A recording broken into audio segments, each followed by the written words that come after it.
మానవ మెదడును హ్యాక్ చేయడం అనేది ఇప్పటి వరకు మనం సైన్స్ ఫిక్షన్ సినిమాల్లో మాత్రమే చూసాం. కానీ రాబోయే కాలంలో వేగంగా అభివృద్ధి చెందుతున్న టెక్నాలజీతో ఇది నిజమయ్యే ప్రమాదం ఉందని న్యూరో సైన్స్ నిపుణులు హెచ్చరిస్తున్నారు.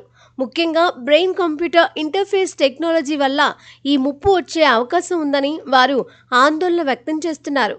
University of Maryland global campus నివేదిక ప్రకారం బ్రెయిన్ కంప్యూటర్ ఇంటర్ఫేస్ టెక్నాలజీ అనేది మనిషి ఆలోచనల ద్వారా కంప్యూటర్లు, ఇతర ఎలక్ట్రానిక్ పరికరాలను నియంత్రించేందుకు ఉపయోగిస్తారు. శరీరంలో అమర్చే ఇంప్లాంట్లు లేదా తలపై ధరించే సెన్సార్ల ద్వారా ఇది పనిచేస్తుంది. అయితే రాబోయే కాలంలో ఈ టెక్నాలజీనే హ్యాకర్లకు ఆయుధంగా మారొచ్చని నిపుణులు చెబుతున్నారు.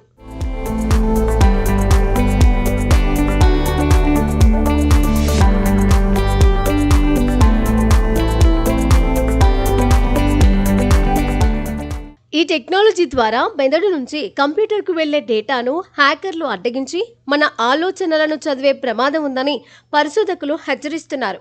అంతేకాకుండా మెదడుకు పంపే సిగ్నల్స్ను తమ ఆధీనంలో పెట్టుకొని వాటిని తారుమారు చేసి మన ప్రవర్తనను కూడా ప్రభావితం చేయవచ్చని నిపుణులు చెబుతున్నారు.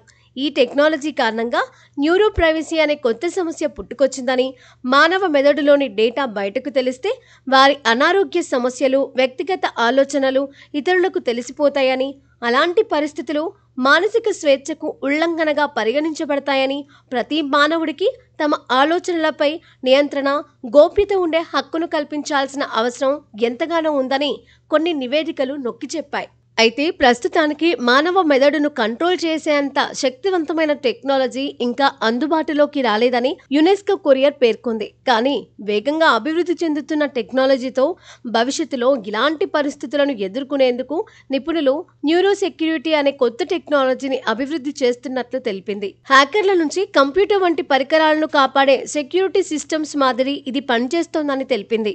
ఈ క్రమంలో ప్రభుత్వాలు కఠినమైన భద్రతా నియమావళి, నైతిక మార్గదర్శకాలను తీసుకురావాలని నిపుణులు సూచిస్తున్నారు.